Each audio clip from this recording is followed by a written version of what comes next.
Okay, I think enough students have joined. I will start the session without wasting any more minute. मेरे पास कुछ pictures भी है, as I said, as I promised कि I'm going to show you. So that I have. So end of the session, मैं वो भी दिखाऊंगी. पहले जो last time हमने topic start किया था, because इसकी recording miss हो गई थी, so I will just move on with that topic. एक बार फिर से revise कर लेंगे और उसकी recording भी हमारे पास available हो जाएगी. Okay. So we started transportation.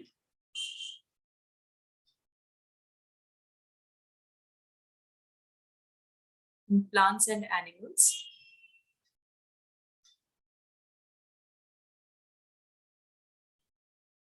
Okay. सबसे पहला हमने एनिमल का कंडीशन देखा था. We considered first animals. Actually बहुत ही इजी एंड बहुत ही स्मॉल चैप्टर है ये for 7th standard, but yet important. Reason is अभी आपको ट्रांसपोर्टेशन रिलेटेड एलिमेंट्स के बारे में पढ़ना है.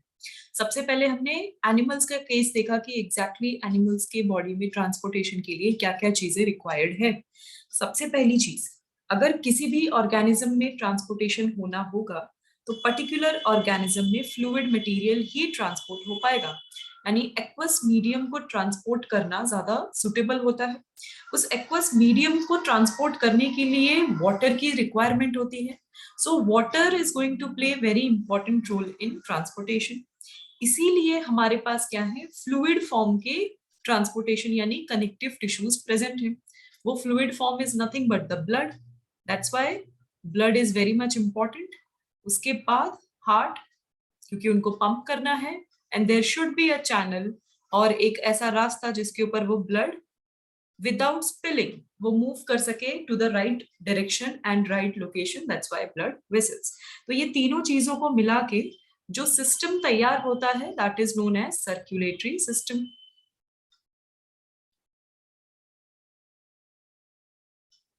अब ये सर्कुलेटरी सिस्टम बन गया. Now we discussed about blood. Blood के बेसिक कंपोनेंट्स और उनके काउंट्स के बारे में हमने डिस्कस किया था. As we discussed, blood is made up of two important element. First is plasma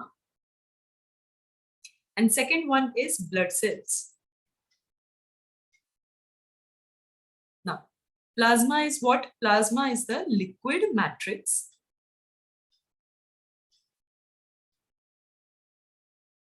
which is present in the blood, which dissolves everything, especially protein. Dissolve proteins present रहते हैं, चाहे वो इम्यूनिटी के लिए हो, जैसे एंटीबॉडीज बनाने हो, या फिर any other kind of proteins या फिर अमाइनो एसिड्स. तो ये सारी चीजें डिजॉल्व रहती हैं इन प्लाज्मा. उसके साथ साथ वो ब्लड सेल्स भी अपने अंदर कैरी कर चलते हैं. Then we have 3 major type of blood sales.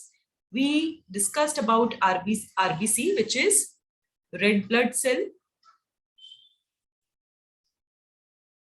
Okay, इसका काउंट हमने देखा था which was 5.5 million per mm cube. Then we discussed about the structure. उसका structure था biconcave structure. You can say disc-like structure. Okay, then it doesn't have any kind of nucleus. And most important part, उसका function, it carries oxygen and CO2. Mainly oxygen के लिए इस्तेमाल किया जाता है. इनका काम है कि ये इनको कैरी करेंगे गैसियस सब्सटेंस को. दूसरी चीज, they are made up of, why they have red colour? Because of the pigment. The pigment is known as haemoglobin.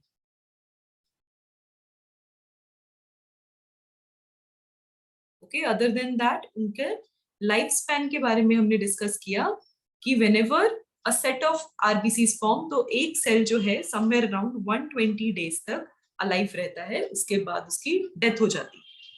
Similarly second condition हमने WBC का देखा.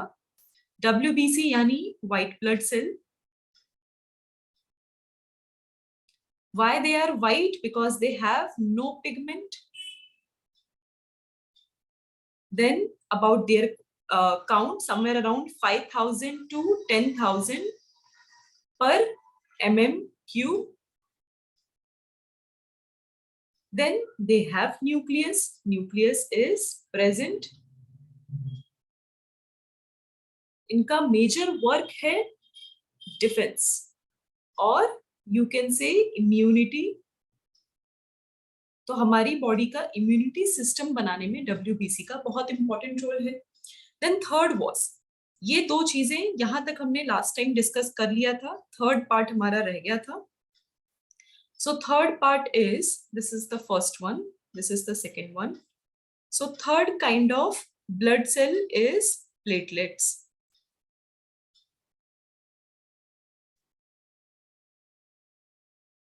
प्लेटलेट्स को आप थ्रोम्बोसाइट्स भी बोल सकते हो। अब ये थ्रोम्बोसाइट्स का जो बेसिक काउंट है that is 2 to 4 lakhs per mm³। That is the count. बहुत लोग लैक्स को ऐसे भी लिखते हैं, you can write in any way, दोनों ही सही है। सो 2 to 4 lakhs per mm³। इनका मेजर फंक्शन जिस चीज के लिए सबसे ज्यादा जाने जाते हैं that is the blood clotting. अगर आपको चोट लगी है, ब्लड वेसल्स डैमेज हो गए और बाकी रेस्ट ऑफ द ब्लड अगर फ्लो आउट होगा तो उस चीज को रोकना बहुत जरूरी है। तो रोकने के लिए जो हमारे पास एक डिफेंस मैकेनिज्म है दैट इज थ्रोम्बोसाइट्स या फिर ब्लड प्लेटलेट्स। तो ब्लड क्लॉटिंग क्यों करवाना जरूरी होता है? ताकि फटाफट आगे वो डैमेज रिपेयर हो सके without losing any kind of blood. क्योंकि अगर ब्लड लूज कर दिया then the person is going to die. So अगर पर्सन विल डाई देन वही तो हमें नहीं चाहिए, हमें उस पर्सन को बचाना है, तो रिकवरी नहीं हो पाएगी। और अगर एक्सेसिव ब्लड लॉस हो जाता है उसमें भी वो पर्सन के साथ बहुत ही ज्यादा हार्मफुल इफेक्ट हो जाते हैं। तो वो सारी चीजें बचाने के लिए और रोकने के लिए ब्लड क्लॉटिंग मैकेनिज्म हमारी बॉडी में होता है। नाउ यस खुशी। Ma'am, vitamin K is useful, like it is advised to have much vitamin K, or otherwise, if we have deficiency of it, then the blood clotting would be very late. Vitamin K you are saying? Yeah, ma'am. You can say blood clot के लिए vitamin के बहुत ज्यादा important है, otherwise फिर problem होगा। Means vitamin के has the factors, clotting factors, naturally occurring clotting factors, जो कि हमारी बॉडी में जो प्लेटलेट्स या थ्रोम्बोसाइट्स की हेल्थ है उनको इम्प्रूव करने में हेल्प करता है। Means individual cell also need their nutrition और मे बी देयर हेल्थ। तो वो इंडिविजुअल सेल अपने हेल्थ को इम्प्रूव करने के लिए सर्टेन न्यूट्रिशन पे डिपेंड रहते हैं। तो वो न्यूट्रिशन जो प्लेटलेट्स और थ्रोम्बोसाइट्स के लिए जरूरी होता है that has in vitamin K only. Okay, ma'am. Okay, everyone understood till here? अब याद आ गया Yeah, ma'am. Last session? Yeah, ma'am. Okay, shall I change the slide? Yes, ma'am. Okay, now अब इसके बाद जो दूसरा कंपोनेंट था that is about the blood vessels. Blood vessels आप लोगों को पता ही है, दो टाइप के होते हैं। First is arteries, second is veins. तीसरा एक और होता है जहां पे एक्सचेंज हो रहा होता है, उसको बोलते हैं कैपिलरीज। कैपिलरीज यानी फाइन, वेरी फाइन ट्यूब जहां पे चीजें एक्सचेंज हो रही होती है। यानी आर्टरीज अपना न्यूट्रिशन देता है और वेन्स अपना जो भी वेस्ट है वो सेल से कलेक्ट कर रहा होता है। तो जो जंक्शन पॉइंट होता है उसी को कैपिलरीज बोला जाता है। तो Ma'am, first means time capillary are the transportation point. You can से जंक्शन पॉइंट और ट्रांसपोर्टेशन पॉइंट जहां पे चीजों का लेन देन होता है और एक्सचेंज होगा। बिकॉज जो नॉर्मल आर्टरीज एंड वेन्स हैं वो तो कैरी कर रहे हैं, but what about near by the tissues, जो ऑर्गन्स के पास जो सप्लाई यूनिट है जहां पे सप्लाई करना है उस जगह पे क्या होगा? तो वहां पे साइमल्टेनियसली हैंड इन हैंड क्या चल रहा है?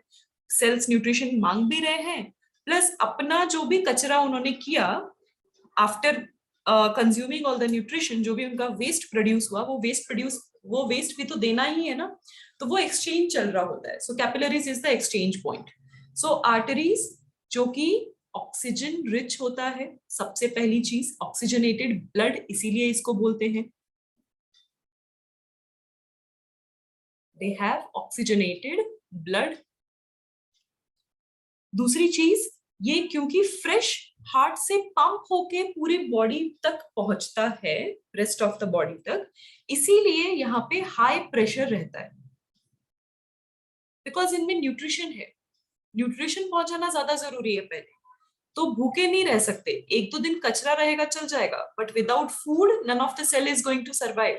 सो इनमें हाई प्रेशर रहता है. अब हाई प्रेशर है तो इनके जो वॉल्स होंगे यानी आर्टरीज के जो वॉल्स हैं they are going to be thick, so thick walls. और जो छोटे माइन्यूट आर्टरीज होते हैं, इनके माइन्यूट फॉर्म जो होते हैं उनको हम बोलते हैं आर्टेरियल्स. यानी जो मेन वेसल है that is known as arteries. और जब ये दूसरे छोटे फाइन वेसल्स में डिवाइड होने लगता है they are known as arterioles. Similarly veins के लिए, वेन इज क्योंकि वो वेस्ट कलेक्ट करता है तो it is going to be CO2 rich, carbon dioxide rich है. इनके पास क्योंकि Deoxygenated blood. Right you can say deoxygenated, यानी oxygen is not there, very little amount is there. दूसरी चीज, इनके पास इतना ज्यादा प्रेशर नहीं होता comparatively I am saying low pressure. इनके वॉल्स जो हैं they are going to be thin. But एक और इंपॉर्टेंट चीज प्रेजेंट होती है that is known as valves. Valves means barrier. Suppose ये आपका वेन है तो इनके पास वॉल्व्स होते हैं ताकि बैकफ्लो ना हो पाए. अभी बैकफ्लो का मीनिंग क्या है, जो वेन्स हैं वो जो कलेक्ट होकर वापस टुवर्ड्स कहाँ जा रहा होता है, हार्ट. अगर वेन कलेक्ट करके टुवर्ड्स हार्ट के पास जा रहा है तो वो बैकफ्लो ना हो जाए, एंटी ग्रेविटी मोशन की वजह से वापस से ब्लड पीछे ना आ जाए, इसीलिए इस तरीके के वॉल्व्स प्रेजेंट होते हैं. कि सपोज अगर इस डायरेक्शन में ब्लड जा रहा है तो अगर आगे की तरफ चला गया तो इसके बाद ये पूरा ब्लॉक कर देगा, तो ब्लड पीछे नहीं आ पाएगा. सो दे हैव वॉल्व्स. ये सारी चीजें. देन इनके जो माइन्यूट फॉर्म है, ये वेन्स भी डिवाइड होते हैं, they are going to get divided. तो इनके माइन्यूट फॉर्म को हम बोलेंगे venules. Form is known as venules.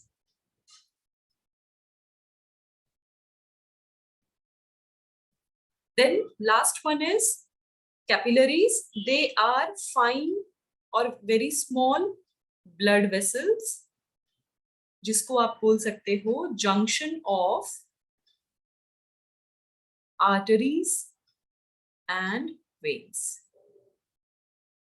Okay, so capillaries कैसे appear होंगे. Suppose यहाँ से artery अगर आ रहा है तो artery divide हुआ, छोटे छोटे fine units में divide होने लग गया टिश्यू के पास, और यहाँ पे वेन था, सो ये भी डिवाइड होगा. I am using another colour ताकि आपको लगे वो वेन है सच में. तो वो वेन आएगा and it is also going to be get divided. But हमारा जो सर्कुलेटरी सिस्टम होता है ना वो क्लोज्ड रहता है, ऑलवेज क्लोज्ड फॉर्म में रहता है. It is never going to be open. तो इस तरीके से ये पूरा आपको अपीयर होगा. So this portion, this thing which I am making, जहाँ पे ये मीट हो रहे हैं, और क्योंकि हमारा सर्कुलेटरी सिस्टम कंप्लीटली क्लोज है, there is no leakage of blood at anywhere, हमेशा ही ब्लड वेसल्स रहेंगे, चाहे इनमें से कोई भी हो, इन तीनों में से कोई भी हो, हमेशा ब्लड वेसल्स ही रहेंगे, पूरा क्लोज कंपार्टमेंट रहेगा. दैट्स व्हाई ये एक जगह ऐसी आती है जहां पे दोनों चीजें फाइन रूप से मिक्स हो जाती है. तो वो mixing unit is nothing but the capillaries. This is about the blood vessels. Everyone understood?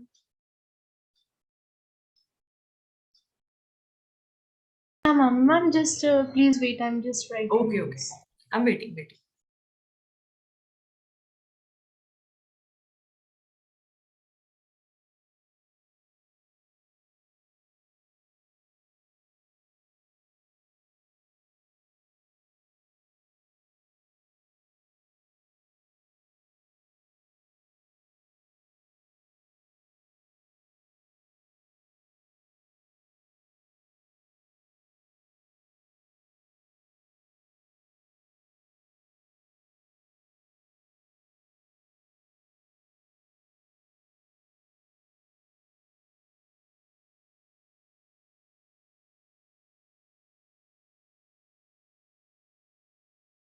Then Okay. दो कंपोनेंट्स हमने समझ लिए about blood vessels. The third component is about the heart. So heart को मैं आपको नॉर्मली नहीं बताऊंगी. I am going to show you one diagram which is also there in your module, but I am not sure वो colourful है या नहीं. but I have the colorful one, so I'm going to show everyone. Okay, can you all see in the screen? Yes, ma'am. Okay, so ये जो particular diagram है, I'm going to explain exactly ये diagram क्या है. तो उसी में आपको working of heart समझ में आ जाएगा. हमारा जो heart है, it is 4 chambered.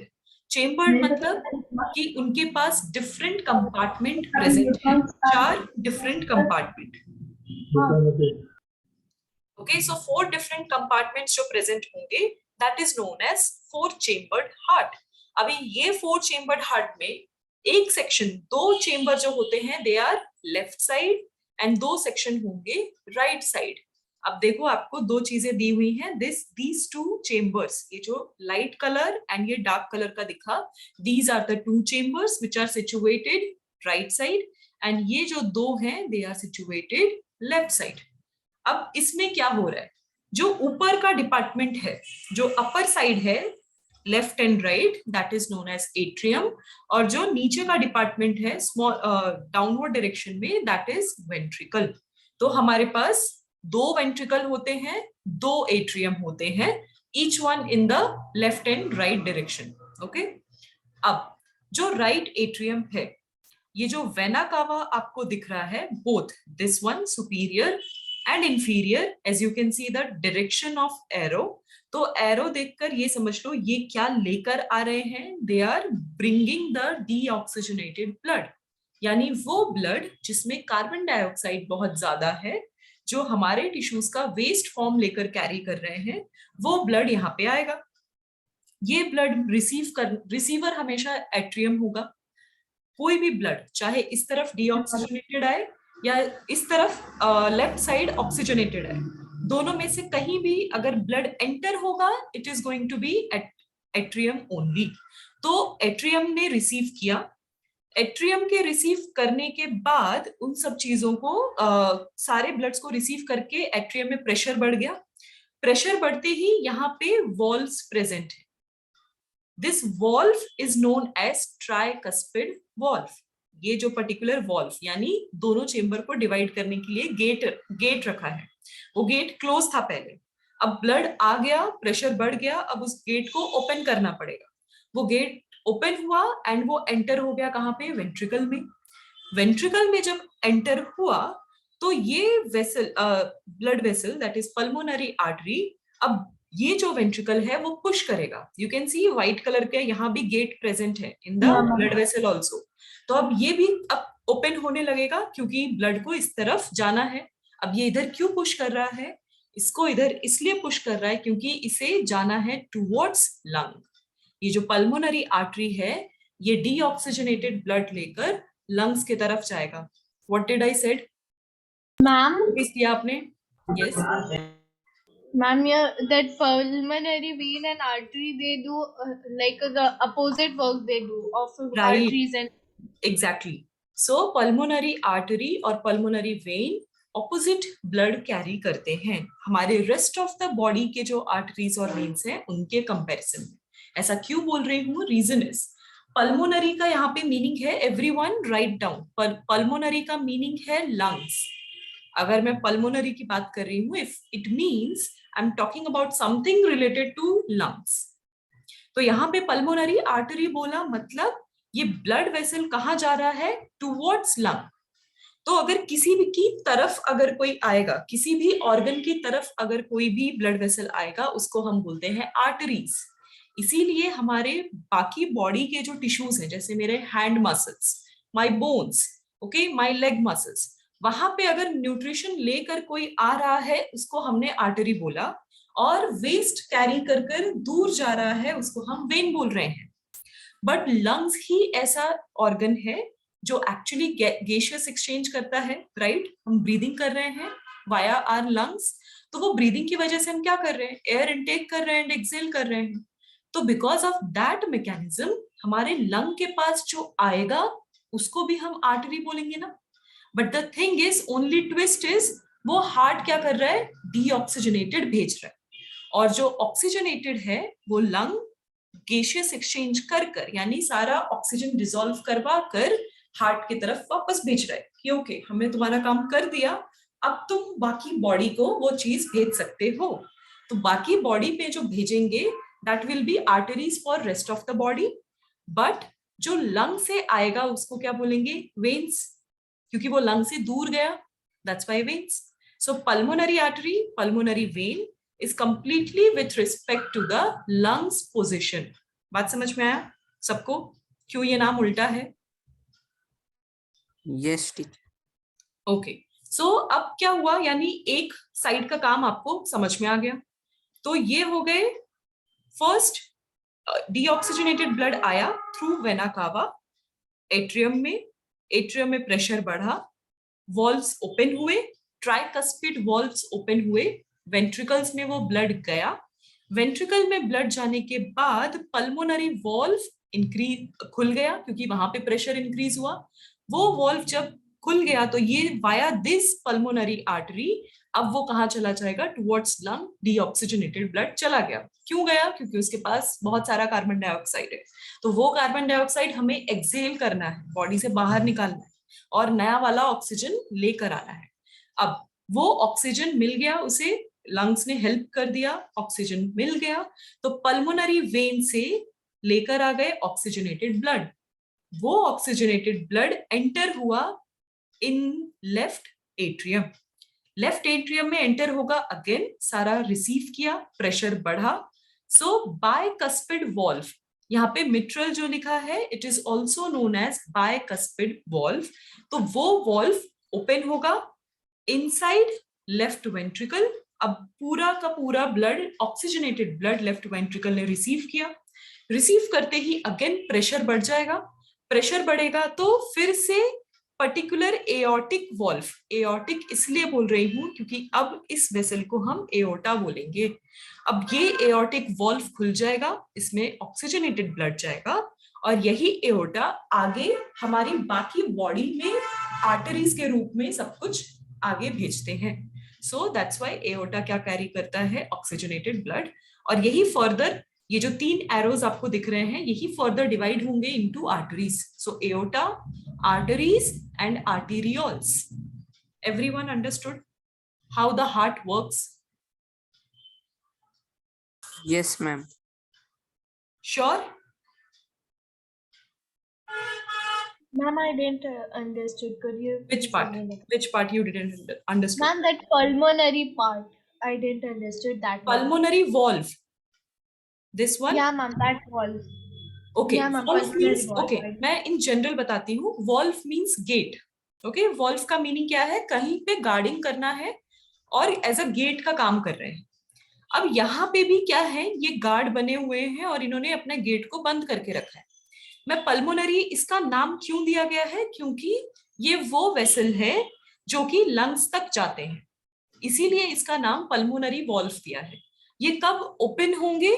जब इस पर्टिकुलर चेंबर में, जहां पे एरो है वहां पे फोकस करना, राइट वेंट्रिकल में, इस चेंबर में जब ब्लड बहुत सारा आएगा, उनके पास प्रेशर बिल्ड होगा, तभी वो गेट ओपन होगा. They will be allowed, okay you can go towards lungs. Understood now? क्योंकि सिमिलर फंक्शन यहाँ पे भी एओर्टा में भी हो रहा है. They are also guard for them. Unnecessary वो भी किसी को पास नहीं करेंगे. सो सबसे पहले लेफ्ट वेंट्रिकल में सारा का सारा ब्लड, ऑक्सीजनेटेड ब्लड आएगा, तब जाके एओर्टिक, क्योंकि ये एओर्टा है ये ब्लड वेसल का नाम, इसीलिए एओर्टिक वॉल्व जो है वो खुलेगा. Then it will allow all oxygenated blood to pass. Ma'am, Okay, means it this- is like that blood, that unless there is a high pressure, they won't be opening that ventricle. right, right. Okay, so this one is simple. इतना समझ में आया सबको? Yes, ma'am. Okay. Yeah, ma'am. ना अब इतना अगर समझ में आ गया तो इसके बाद की बात अब आपको समझानी है. अभी ये चीज हो गया, हार्ट का बेसिक मैकेनिज्म आपको समझ में आया. तो अभी हार्ट बीट के बारे में समझना बहुत जरूरी है. हार्ट बीट समझ लोगे तो सब कुछ समझ में आ जाएगा. Heart beat and sound. Heart beat मतलब, अभी heart is made up of muscles, और मसल्स क्या करते हैं? कंटिन्यूसली कॉन्ट्रैक्ट एंड रिलैक्स हो रहे हैं. सो रिदमिक कॉन्ट्रैक्शन एंड रिलैक्सेशन। तो ये जो कॉन्ट्रैक्शन एंड रिलैक्सेशन होता है ना, इसकी वजह से आता है साउंड। तो वही साउंड जो होता है मींस वही कॉन्ट्रैक्शन एंड रिलैक्सेशन को हम हार्ट बीट बोलते हैं। The normal count in average adult human being is 72 per minute. That is the normal count of heart beat. ये हो गया। दूसरा, अगर कॉन्ट्रैक्शन होता है, देखो अगर कभी भी कॉन्ट्रैक्शन हो रहा है,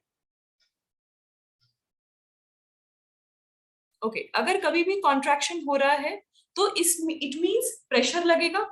हमेशा यहाँ पे फोर्सेस काम करेंगे। तो अगर कॉन्ट्रैक्शन होगा तो प्रेशर आएगा, तो उस चीज को हम बोलते हैं systolic pressure. Okay, this one is interesting. और उसके बाद रिलैक्स हो जाएंगे। तो अगर पूरा हार्ट वापस से उसके मसल्स रिलैक्स हो गए, अगेन प्रेशर कम लगेगा, but there will be some kind of pressure, तो उसको बोलेंगे डायस्टोलिक प्रेशर। तो ये जो सिस्टोल और डायस्टोल होते हैं, यही मिला के क्या बनाते हैं, आपका ब्लड प्रेशर। क्योंकि हार्ट कैसे काम कर रहा है, वो कितना फोर्स लगाकर कॉन्ट्रैक्ट हो रहा है, कितना फोर्स से वापस से डायलेट हो रहा है, मींस वापस से रिलैक्स हो रहा है, उसी पे आपके रेस्ट ऑफ द बॉडी का जो ब्लड फ्लो है वो डिपेंड करता है। क्योंकि उसे पंप ब्लड को करना है, इसीलिए इन दोनों प्रेशर को हम मिला के क्या बोलते हैं, ब्लड प्रेशर। तो बीपी जो नॉर्मल ब्लड प्रेशर है, दैट इज 120/80। सुना है ये value? This is the normal, right? और जिनका हाई ब्लड प्रेशर रहता है उनका ये वैल्यू ज्यादा रहता है, both of them. Yes Ma'am, why, like in children, why their heartbeat is very fast? Right, because क्योंकि उनका जो बॉडी है वो डेवलपिंग स्टेज में है, उनके टिश्यूज अभी डेवलप हो रहे हैं, इम्यूनिटी सिस्टम हाइपर एक्टिव रहता है, and so many actions are going on. जो स्मॉल चिल्ड्रन है उनकी बॉडी अभी डेवलपिंग स्टेज में है। तो जब डेवलपिंग स्टेज होता है उस टाइम पे मेटाबॉलिज्म बहुत हाई होता है, एंड हाई होने की वजह से उनका ब्रीदिंग रेट और उनका हार्ट रेट जो होता है, it is going to be faster. So that's why उनका ब्लड प्रेशर भी कंपैरेटिवली ज्यादा, वैसे ब्लड प्रेशर उनका कम रहता है, बट उनका हार्ट बीट जो होता है, it is going to be fast. Ma'am, same with newborn animals also, like hatched turtle. Correct, same with them also. Their breathing rate is quite fast actually. Okay, so ये जो 120, अब बात समझ में आई, 120 क्या हो गया यहाँ पे, सिस्टोलिक प्रेशर, मैं एसपी लिख रही हूँ, and diastolic DP. So systolic and यही वो प्रेशर से इनको मेजर किया जाता है, तब पता चलता है कि जो ब्लड प्रेशर है पर्सन का क्या है। जिस डिवाइस से मेजर किया जाता है, जो डिवाइस यूज किया जाता है मेजरमेंट के लिए, that is known as sphygmomanometer.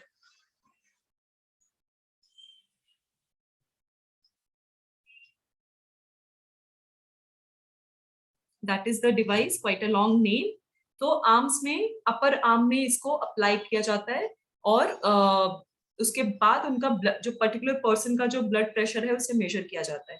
So there is one more means thing attached to it. You have to press it. वो sponge like ball like structure होता है, उसे प्रेस करना होता है, and the आपके प्रेशर, आपका फोर्स जो होता है उस पर डिपेंड करता है कि पर्टिकुलर पर्सन का ब्लड प्रेशर कितना होगा। ओके, अब अभी तक how is pulse calculated? Pulse you can calculate from your wrist also. Pulse क्या होता है कि this is also contraction, but ये आर्टरीज या किसी ब्लड वेसल में कॉन्ट्रैक्शन रिलैक्सेशन हो रहा होता है, तो वो आप तुरंत आप देख सकते हो। मीन्स आप आराम से आपके रिस्ट में, अगर आप नोटिस करोगे अराउंड योर रिस्ट, अगर आप ध्यान से देखोगे कहीं ना कहीं पे कॉन्ट्रैक्शन रिलैक्सेशन चल रहा होगा, तो अप डाउन मोशन आप आंखों से भी देख सकते हो, विजिबली भी देख सकते हो, कुछ कुछ लोगों का दिखता है। You can see your veins to dilate even. अभी नहीं नोटिस करना, आफ्टर सेशन नोटिस करना इसको, otherwise you will take all the time. तो यू कैन मेजर इट, और मे बी इन फ्यूचर अगर हमें ऑफलाइन कभी मिल रहा है, then I will show you कि how to measure the pulse. Okay, ma'am. Okay, for now you can find your pulse. आपका रिस्ट में आप देख सकते हो, softly just touch, means towards जो थंब है ना, थंब के पास एलिवेटेड कोई ना कोई वेसल होगा, ग्रीन कलर का आपको दिख जाएगा। ओके, तो वहां पे आप थोड़ा सा प्रेस करके, press means just put it softly and then feel, कहीं ना कहीं पे आपको बीप बीप समझ में आ ही जाएगा। आराम से. Okay, now I discussed about heartbeat. What about heart sound? तो ये जो साउंड है, दो चीजें होती हैं. हमने दो टाइप के वॉल्व डिस्कस किए, cuspid valves and pulmonary and aortic valves, है ना. ट्राइकस्पिड बाइकस्पिड वॉल्व्स एक जगह देखे जो चेम्बर के बीच में खुलते हैं, एक जगह जहां ब्लड वेसल्स के बीच में वॉल्व्स खुलते हैं. जब भी कस्पिड वॉल्व्स यानी both tricuspid and bicuspid valves अगर क्लोज होंगे तो वो एक साउंड क्रिएट करते हैं, that is known as lub. तो वो जो साउंड होगा दैट विल बी लव. अगर पल्मोनरी एंड एओर्टिक वॉल्व्स यानी ब्लड वेसल में जो वॉल्व्स हैं, अगर वो क्लोज होंगे तब वो जो साउंड क्रिएट करेंगे दैट विल बी डब. तो इस तरीके से लब डब जो आवाज है वो सुनाई देती है, जो आप हिंदी में धक धक बोलते हो. तो वो जो धक धक साउंड है that is because of the closing of valves. That is the sound which comes. और वही डॉक्टर सुनते हैं. स्टेथोस्कोप, सो वो साउंड जो है हार्ट बीट,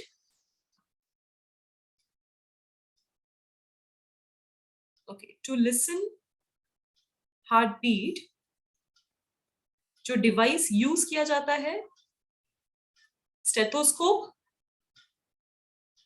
देखा है स्टेथोस्कोप? Yes, ma'am. डॉक्टर हमेशा कॉलर में लगा के रखते हैं. So these two are the important device. ये है to measure blood pressure and this one is to hear the heart beat. तो हार्ट बीट को सुनने के लिए वो साउंड, वो जो लब डब साउंड है उसे सुनने के लिए स्टेथोस्कोप की रिक्वायरमेंट होती है.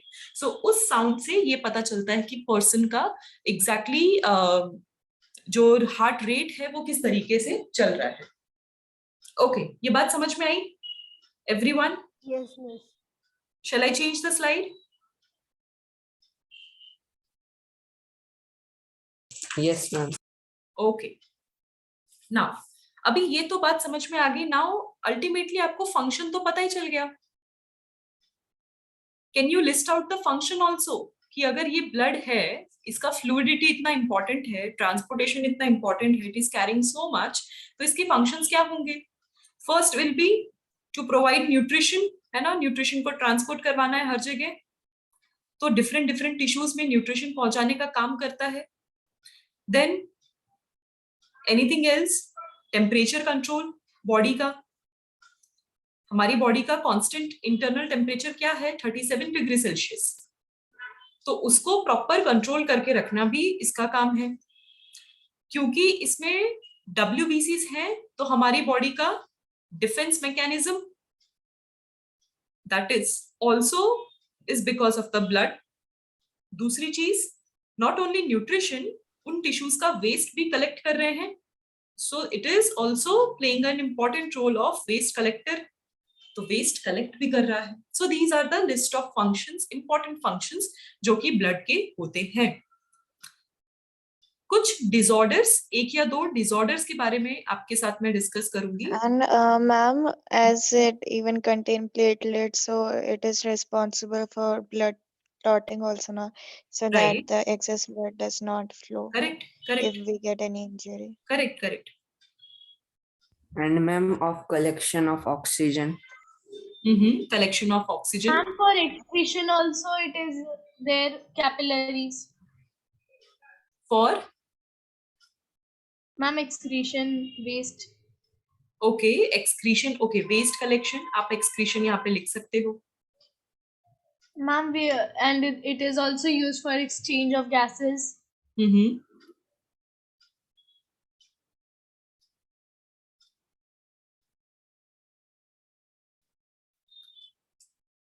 Okay, if you find anything else you can think about it also.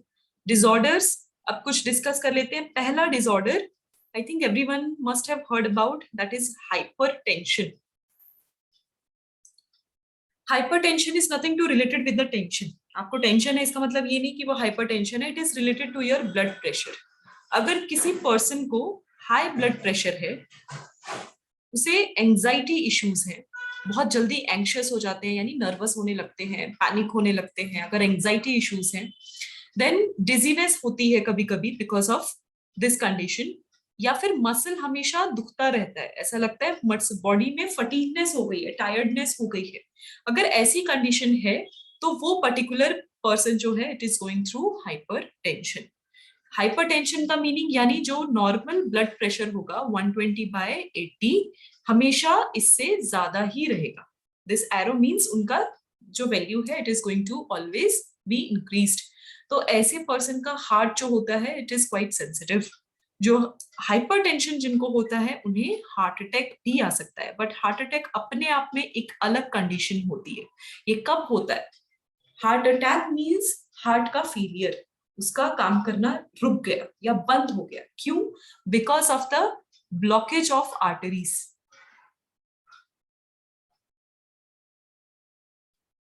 May be cholesterol बढ़ चुका है, आर्टरीज ब्लॉक हो गए, इसकी वजह से हार्ट अटैक आ गया।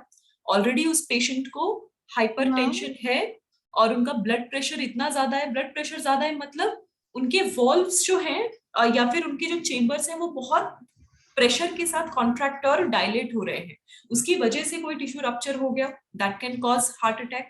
और may be any other kind of functions, उनका फेल हो गया फंक्शन, मींस वो प्रॉपरली इनिशिएट ही नहीं कर पाए, कॉन्ट्रैक्शन एंड रिलैक्सेशन जो हार्ट बीट है वो इनिशिएट ही नहीं कर पाए, तो ऐसी कंडीशन में उस पर्सन को हार्ट अटैक या हार्ट फेलियर हो जाता है। यस खुशी। Ma'am what is cholesterol? Cholesterol basically जो फैट कंटेंट है, अगर लिपिड बेस्ड या फैट बेस्ड अगर कंटेंट बॉडी में बढ़ जाए जो कि यूज नहीं होते, हमारे पास हम ऐसा फैट भी कंज्यूम करते हैं जो हमारा बॉडी यूज करता है, जैसे हमारा रेगुलर वेजिटेबल ऑयल या फिर small amount of ghee, okay, और मे बी बटर, चीज। आप इन तरीके से क्या करते हो, बहुत सारा फैट या लिपिड बेस्ड कंटेंट कंज्यूम करते हो और वो आपकी बॉडी यूज करती है, बट उसकी भी एक क्वांटिटी है, एक टाइम के बाद आपकी बॉडी वो यूज नहीं करती। But the problem is fat जो है उसको कंज्यूम करने के बाद हमारी बॉडी हमेशा उसे स्टोर करती है, एक्सक्रीट आउट करती ही नहीं है। और स्टोर करने के लिए सबसे पहले कोई भी चीज कहाँ जाता है? ब्लड में ही तो मिक्स होता है, ब्लड उसे लेकर इधर उधर जाता है लोकेशन पे, तो वो चीज का अमाउंट जो है वो ब्लड में बढ़ने लगता है। तो अगर बहुत ज्यादा बढ़ गया तो कभी कभी जो आर्टरीज होते हैं वो ब्लॉक होने लगते हैं। अगर आर्टरीज ब्लॉक हो गए तो क्या होगा, हार्ट पे बहुत ज्यादा अफेक्ट हो जाएगा। तो अगर ऐसा कुछ हो रहा है so that can also cause heart attack या heart failure, so that is cholesterol.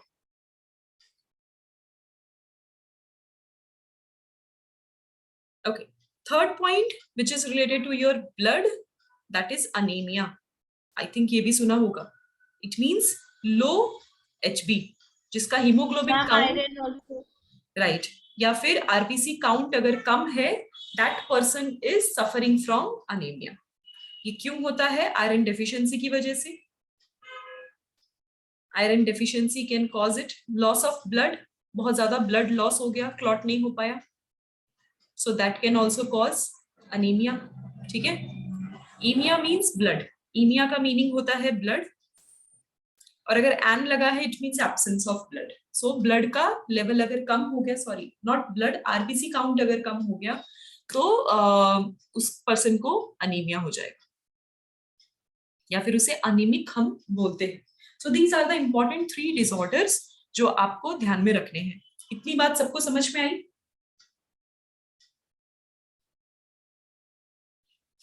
Yes, ma'am.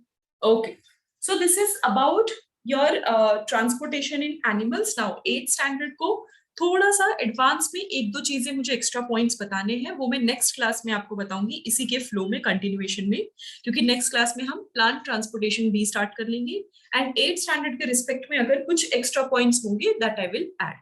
Okay, so next class में क्या करके आना है आपको, इतना जो भी पढ़ाया both 7th standard and 8th standard student आप लोग पढ़कर आओगे। Okay, I will have few questions also, मेरे पास few questions होंगे। I'm planning मैं पहले question answer discuss करूं या फिर मैं next chapter continue करूं, अगर हमारे पास टाइम बचता है तो अगर ज्यादा टाइम नहीं बच रहा तो जो भी हमने अब तक पढ़ा हुआ है उससे रिलेटेड कुछ questions होंगे that I'm going to ask with you everyone. Okay, common questions होंगे, very easy one, MCQ based. Share that PPT of yours. Sorry. On that PPT you told. Right, told right. in So I have few photos. Yes, yes. So now I will show you few of the photos. Yes. Ma'am, can you send the PDF of this lesson in 8th standard group? Yes, yes, sure. I will send.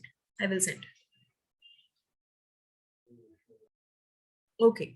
I'm going to show you the picture of some embryos which I used to make. Can you all see? Yeah, ma'am. Okay, these are the embryos. Blastocyst सुना था ना? Blastocyst जो implantation होता है 7 days after 7 to 10 days वो ready हो जाता है fallopian tube से intrauterine valve में attach होने के लिए. This is the stage. यही वो blastocyst है. So how many blastocyst? ये 6 हैं. कुछ बड़े हैं, कुछ जो 3 है ये साइज में बड़े हैं, बाकी 3 जो हैं वो साइज में छोटे हैं. So this is means this is how real blastocyst look like. So that batch हम लोगों ने बनाया था. I have few more. Wait. Okay. Can you all see this one? Another picture. Yeah, ma'am. See, now I'm going to tell everyone the difference. जो ये ऊपर के जो 3 हैं, these 3 जहाँ पे arrow है, उनको अगर आप ध्यान से देखो, they are the healthy one. ये healthy blastocyst है. अगर ये implant होंगे, हम अगर animal को देंगे तो शायद उनके pregnant होने के chances ज्यादा हैं. This one is dying. ये मर रहा है. और इसके बाहर की एक लेयर दिख रही है आपको, ट्रांसपेरेंट सा एक मेम्ब्रेन दिखेगा. That is known as zona. Zona pellucida जो हमने एग के स्ट्रक्चर में देखा था, तो वही वो जोना है जो बढ़ता रहता है. तो दिस अगर ये इतना थिक है, so this is the symbol की वो पर्टिकुलर जो एम्ब्रियो है वो डेवलप ही नहीं हुआ ज्यादा. These two are also good, they are also good.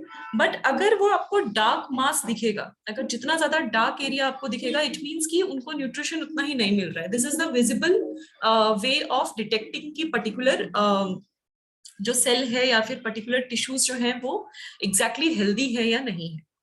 Okay, this is about these are the embryos. Let me show you some means IVF. जो IVF की मदद से जो नए calves बनते हैं, these are the calves. Means this mother, she is also formed with the IVF. ये भी lab में ही बने थे. And this is her next generation. ये दोनों ही mother and daughter दोनों ही lab में बने. Under supervision, under microscopic evaluation, artificial insemination कह लो. सो इन सब की मदद से, इन विट्रो फर्टिलाइजेशन, सो इन सब की मदद से ये दोनों ही जनरेशंस है. So this she was the first generation and she was her second generation. Okay, so this was about them. Then I am going to show you the egg, how the egg looks. दिख रहा है सबको? I will zoom it out. Okay, so this is the amount of eggs the doctor used to collect at a time. आपको दिख रहा है कैसे जोना दिख रहे हैं बाहर की तरफ, मेम्ब्रेन, राइट? तो ये जो रियल में जो एग्स होते हैं, जो ओवम होता है फीमेल का, वो ऐसा ही दिखता है. ह्यूमन का भी सिमिलर दिखता है, almost similar. Cow and human almost similar ही दिखते हैं. सो कंपैरिजन काफी इजी हो जाएगा आप लोगों के लिए भी टू अंडरस्टैंड एग्जैक्टली कैसा एग है. तो ये जो बाहर की तरफ ये जो आपको स्मॉल स्मॉल ऐसे मास लाइक स्ट्रक्चर आपको दिख रहा है, ब्राउनिश स्ट्रक्चर, ये क्यूमुलस है. ये वो टिश्यू है जो एग को न्यूट्रिशन प्रोवाइड करता है. तो जिनमें क्यूमुलस होता है, ज्यादा होता है, जैसे ये जो कुछ ऊपर के जो है इनमें बहुत ज्यादा है, these are definitely the healthiest one, बहुत हेल्दी है. बट जो बाकी है उनको भी हम ले सकते हैं, वो भी फर्टिलाइज हो जाते हैं अगर उनको अच्छे से बिना टेम्परेचर फ्लक्चुएट किए, राइट एनवायरनमेंट और राइट न्यूट्रिशन में आपने रखा तो उनको ले लेंगे. तो हम क्या करते थे, हमें ये ऑब्जर्व करके अंडर माइक्रोस्कोप उनकी ग्रेडिंग करनी होती थी. See visually these are the best. जहां पे मेरे एरोज हैं, जहां पे एरो में पॉइंट कर रही हूँ, दे आर द बेस्ट. हम इनको ग्रेड 1 बोलेंगे क्योंकि अच्छा खासा क्यूमुलस है and they are very good looking. बाकी जो है grade 2, these are the grade 2, this one also, or maybe these two. यहाँ पे क्या हो रहा है, ये क्यूमुलस देखो आप ध्यान से, वो रप्चर होने लग गया. ओके, और may be any other, this one is 4, grade 4, it is dying. कुछ नहीं है, ये इसमें कुछ भी नहीं होगा. वो देख के भी समझ में आ रहा है कि अब वो उसका साइटोप्लाज्मा मुझे कंप्लीटली डार्क दिख रहा है, so it is never going to survive. So this is what the egg used to look like. कुछ रिलेट कर पा रहे हो देखकर? Are you getting? what I'm हाँ, explaining? Okay. I will show you the milking parlor, how it used to look. This was the milking parlor.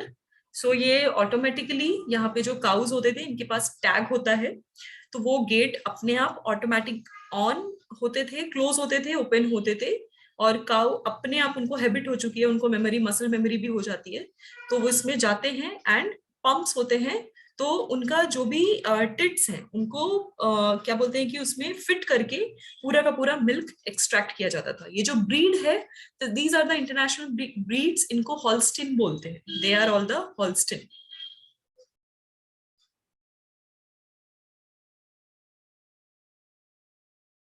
Okay, let me show another angle, may be और better आपको समझ में है. This is how the parlour use to look. All the men are working, और ये पूरा का पूरा पार्लर ऐसा दिखता था. At a time I think 24 और may be more than 24 cows at a time milking parlour पे आ पाते थे. Okay, wait. Yes, we used to travel a lot. तो हम लोग दूसरे फार्म में भी जाते थे, to another cities, to another area. तो हमें बहुत अपना पूरा का पूरा लैब, पोर्टेबल लैब और इक्विपमेंट्स लेकर चलने पड़ते थे. I will show you, first I will show you the lab also. This is how the lab used to look. This is one angle जो मैंने लिया है. ये जो सामने आपको एरिया दिख रहा है जहाँ पे माइक्रोस्कोप दिखे आपको, ये 2 माइक्रोस्कोप लगे हुए हैं. एक ये है right side and this is the left side. Can you all see the antenna like structure? Yeah, So, ma'am. यही वो डिवाइस है जो मैंने पिक्चर्स आपको दिखाए हैं. हम यहाँ से वो एंटीना से ही पिक्चर कलेक्ट करते थे. This is the collector. वो पूरा फ्रेम प्रॉपरली कलेक्ट कर लेता था. सो दिस इज द यूनिट जहाँ पे हमें IVF कंडक्ट करना पड़ता था, बिकॉज इसको लैमिनार एयर फ्लो बोलते हैं. तो ये पूरा क्लीन एरिया है. We can not come outside. मैं यहाँ पे आके इस डेस्क पे नहीं आ सकती थी. I use to always sit here and then work. तो हम मूव नहीं कर सकते. और ये जो साइड में दिख रहा है यहाँ पे, ये डिवाइस जहाँ पे पेपर लगा है, राइट दोनों साइड है, दीज आर द इंक्यूबेटर्स. इनमें ही हम फर्टिलाइजेशन IVF करवा के हम इन्हीं इंक्यूबेटर्स में रखते थे, सो दैट उनको वार्मथ मिले, सारा टेम्परेचर मिले, जैसे यूट्रस में होता है वैसा एनवायरमेंट क्रिएट हो पाए. And this in the corner, this black phone like structure, ऐसा लैंडलाइन की तरह जो दिख रहा है, this is actually a pH meter. तो ये pH मीटर, हमारे पास जो मीडिया, जो न्यूट्रिशन होता है, हम वो pH का कंफर्म करने के लिए यूज करते हैं, ताकि उसका pH अगर बढ़ गया तो भी प्रॉब्लम है, और अगर एसिडिक हो गया तो भी प्रॉब्लम है. So these are the all setup. This is one angle. And कुछ अगर हम ट्रैवल कर रहे हैं, if we are travelling and we have to fast, मतलब कुछ भी फटाफट इक्विपमेंट्स लेकर हमें एडजस्ट करने होते हैं, this is how it use to look. So this is the, I will show you कि पूरे डेस्क पे क्या है. This is one microscope. ये पोर्टेबल माइक्रोस्कोप था. ये जो यहाँ पे glass like structure, you can observe it. और यहाँ पे ये जो 2 ब्लू कलर के आपको पेन लाइक स्ट्रक्चर दिख रहे हैं, दे आर द पिपेट्स. यही वो स्मॉल सिंगल सेल को पिक करने के लिए, तभी हमें पता चलेगा कि उसमें हमने सेल पिक किया है, नहीं किया है, सीमेन को, सेल को, एम्ब्रियो को. On that using this structure, you used to put that egg in at that petri dish and used to see it. Correct. We use to use that. तो एक पेट्री डिश से दूसरे petri dish में move करना हो, या फिर हमें गन्स में लोड करना हो ताकि हम एनिमल के अंदर लोड कर पाए, तो वो सारी चीजों के लिए उस डिवाइस का इस्तेमाल होता है. Then working on that microscope, it use to look like this. ये जो हैंडल लिया है, she is holding the handle. So that handle actually basically ये है, इससे पिक करना होता है. फाइनली वो गन है, एक्चुअली वो गन में लोड करना होता है. तो वो जो स्ट्रॉ आपको दिखेगा, एक ट्रांसपेरेंट स्ट्रॉ दिख रहा है. So this straw is actually, she is collecting the embryo, and the man who is waiting over here, he is waiting for the embryo, ताकि वो लोड करके वापस एनिमल में ट्रांसफर कर दे. So this is how things used to work when we are working outside, या फिर हम बाहर अगर कहीं सेटअप कर रहे हैं तो. In case I will show one more ultrasound का पिक्चर मैं आपको दिखा देती हूँ. दिस इज, ये ऐसे नॉर्मली देखोगे आपको बिल्कुल समझ नहीं आएगा ये क्या है, but this black structure is nothing but the pregnancy confirmation. तो एनिमल का भी प्रेगनेंसी कंफर्म करना पड़ता था। सो ब्लैक स्ट्रक्चर है, इट मींस कि समथिंग इज देयर, तो प्रेग्नेंट है। Ma'am, for nutrition. Sorry, Ma'am, that is that nutrition one, and over there it is that embryo. Right. So this black structure is something जो ये microscope का नहीं है, ये sonography image है, ultrasound जिसको हम बोलते हैं उसका इमेज है। सो दिस स्ट्रक्चर मींस कि पर्टिकुलर काउ या एनिमल या कोई भी है that is pregnant, somewhere it is pregnant, क्योंकि अगर अल्ट्रासाउंड में कहीं भी ब्लैक दिखता है मतलब कि कुछ तो है वहां पे, कोई तो चीज वहां पे प्रेजेंट है। सो क्योंकि एम्ब्रियो अभी ऑर्गन बनते नहीं है उनके प्रॉपरली, सो एक आपको क्लमजी मास ही दिखेगा और कुछ नहीं दिखेगा। So this is that picture. We use to collect everything क्योंकि हमें रिपोर्ट्स रेडी रखने पड़ते थे। देन उसके अलावा I am going to show one microscopic photo also which I have collected. ये जो माइक्रोस्कोप से I have collected this picture, ये एक्चुअली आरबीसीज, हम एनिमल्स अगर डिजीज्ड हैं, उनमें कोई पैथोजन का अटैक हुआ है तो वो चेक करने के लिए भी हम ब्लड कलेक्ट करते थे, तो स्लाइड प्रिपेयर करते थे उनकी। सो दीज आर आरबीसीज, ये जो आपको छोटे छोटे सेल्स दिख रहे हैं और जिन सेल्स के ऊपर ये व्हाइट व्हाइट ऐसा लग रहा है कुछ तो हो गया है, इट मींस उनके ब्लड सेल में पैथोजेंस है, तो Pathogens. राइट, किसी न there. किसी बैक्टीरिया ने अटैक किया हुआ है उनके ब्लड सेल के अंदर, वो घुसे हुए हैं, और इसीलिए वो पर्टिकुलर एनिमल या तो अनेमिक हो गया क्योंकि वो रप्चर करता जाएगा, या तो बीमार है, उन्हें फीवर है।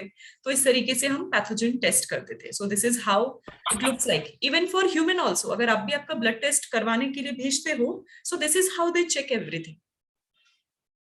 Excuse me, ma'am. Yes, And what is that yellow-like structure fluid? where this yellow That round structure, yes. वो जब आप माइक्रोस्कोप से देखते हो ना तो आपको ऐसा ही व्यू दिखता है। So this yellow structure means this round structure is the lens. वो लेंस का स्ट्रक्चर ऐसा होता है, उसमें से आप जो भी कैप्चर कर पाओ वो इमेज है। Okay, ma'am.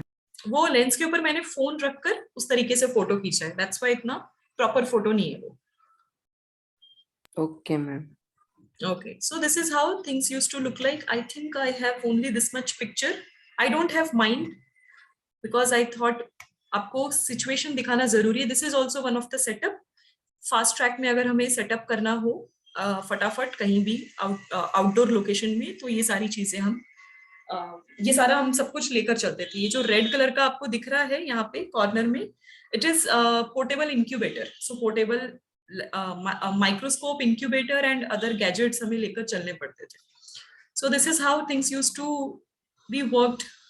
Everyone understood? I have few other pictures also, तो जितनी ज्यादा मुझे मिलती जाएंगी मैं आपको टाइम टाइम पे दिखाते जाऊंगी।